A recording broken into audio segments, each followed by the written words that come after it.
Hello, welcome back to Iggy's Toy Parade and Soldier Review. This is your host, Iggy. Yay! Thank you for that. Hi, guys. Today we're going to look at some Revolutionary War figures that I purchased from Amazon, and it came from this unknown company called the American Revolutions, which is why does that strike me as funny? It should be the American Revolution, but that's okay. And you got some weird looking cannons in the illustration here.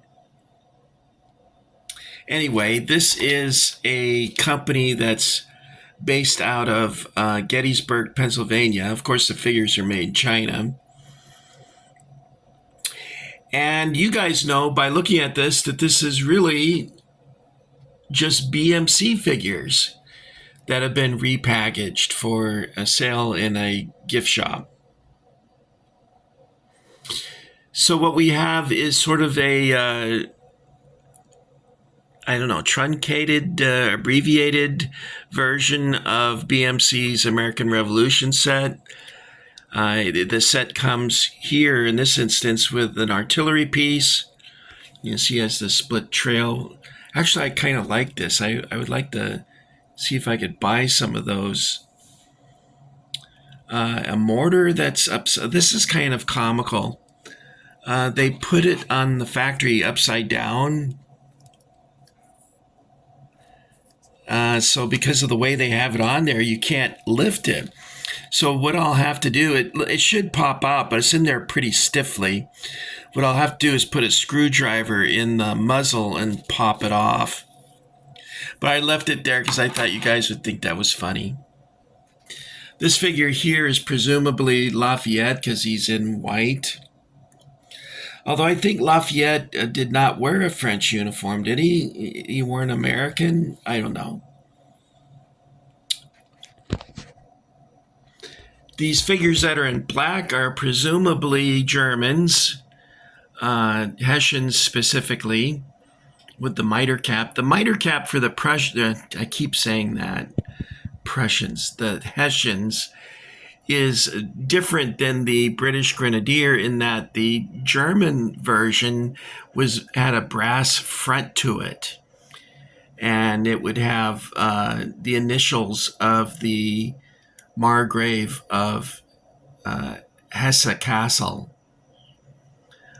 They sent quite a bit of troops to the war in North America in the early stages. I think in all there was about 30,000 Germans that served in the war against the Americans. And interestingly, 1/3 of them at the end of the war chose to stay in America as new immigrants. They liked it so well in America, they decided they would like to stay. I think the Margrave of Hesse at the time was a fellow Prince Friedrich, not to be confused with Friedrich de Grosse. These figures in blue are Americans. They're artillerymen. Any other poses that BMC may have produced for Americans is not included. Although I think this pose here is one of my favorites, but is probably not accurate. And I'll show you what I mean. It's actually a pretty decent pose. And powder for artillery pieces, even during the Revolution, was placed in the barrel in a sack, like a flour sack. They would push it down the barrel, then they would puncture it with a quill filled with powder, and then they would place a match on the vent or the touch hole, and that would ignite the match, which would then ignite the powder and push the ball out.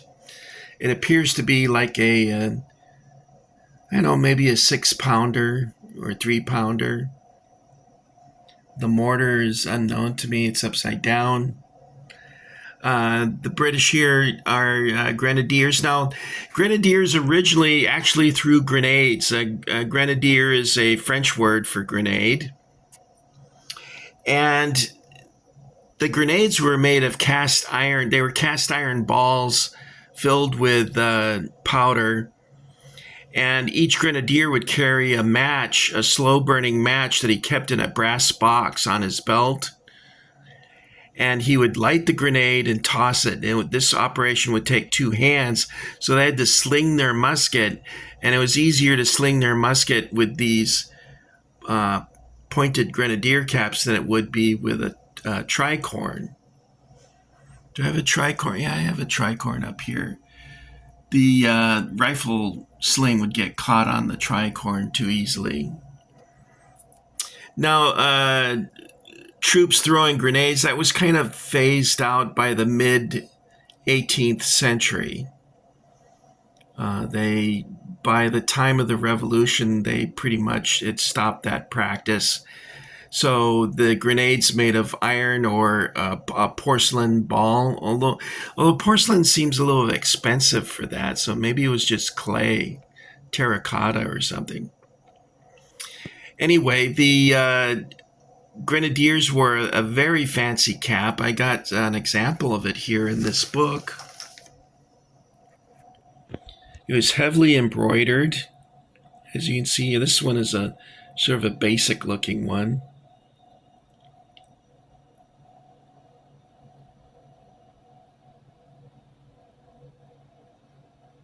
And I also have a picture of some grenadiers right here. And this is, I think this book is from the French and Indian War. No. Oh, that's interesting. Are these Americans? The Americans had a grenadier also, although it seems like that was phased out kind of quickly. Here's some more grenadiers. These are British. It says so in the description. And did I mark the page like I'm supposed to? Here we go, guys. Here's an American grenadier, and you can see the mitre cap with the fancy embroidered work on it.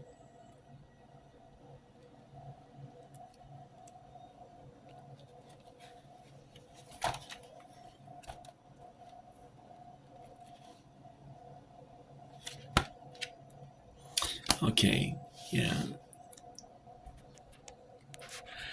Now the figures I give a B minus. They're not terrible, but they're not the best. BMC, and I noticed after about 2008, 2009, their figures were much, much better. Their French and Indian War figures, I think, are very good. They're woodland Indians, they're Americans and British, very good. French, I recommend those pretty highly. This, I don't know who he's shooting at, maybe a squirrel. This figure here is probably good if he's attacking cavalry. That would be a pretty good pose. These kneeling riflemen, none of them will stand up independently. I had to lean them against this here to get them to be able to stand upright. And this figure is so deformed that he just doesn't want to stand up at all. Now this one here, he's in the process of loading. However, you'll notice that he has the center of gravity on the musket facing the wrong way. For loading, this part here would be to the left, so that the center of the gravity would be such that the barrel would not twist while he was trying to load. This part of the rifle being heavier than this part. the lock. Have you guys heard that expression, lock, stock, and barrel? That refers to, of course, an old rifle, the lock being the trigger and where you load it, the flintlock, stock being the wood part of the rifle, the musket, and then barrel, of course, being the tube. And that's lock, stock, and barrel, meaning that's everything, the whole thing. I do like this cannon. I would like to buy some more of these. I don't know if Victory Buy sells these independently. I wish they would. I'd buy half a dozen of those. I like that. The American artillerymen are not too bad. They're probably the better of the poses. The horse is actually pretty good. The figure fits on it snugly. Unlike Mark's Civil War horses, the figures they don't sit right because the horse is too skinny. But this, let me take this down so you guys get a better look at it. And that's exactly what I didn't want to do. But you can see he sits on there pretty good. Now, some of the details look soft, and I think it's because whoever made these is using an older mold, perhaps. So the details have softened a wee bit, I'm afraid.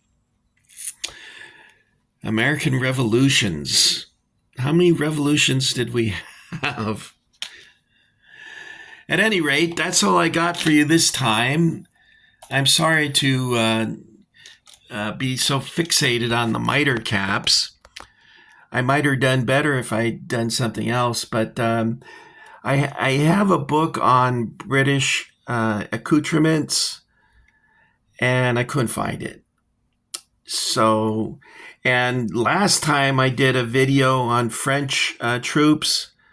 I was looking everywhere for this book and couldn't find it. So with me and my books, it's hit or miss a lot of times. Anyway, that's all I got for you this time. I think the next thing I'll be doing is a Star Wars toy that I bought at Target. It was an exclusive to Target. And I will see you next. Well, hope I see you next time. In the meantime, thank you for getting Iggy with it. Thank you for coming to see me again. And, it's been a while since we've done anything, but I think I'd like for us to all go to a diner that's made from an old train car. There's a place in California, in Studio City, called Armies. They got the best chili dogs and chili hamburgers. So they don't sponsor me, by the way. I just am a fan.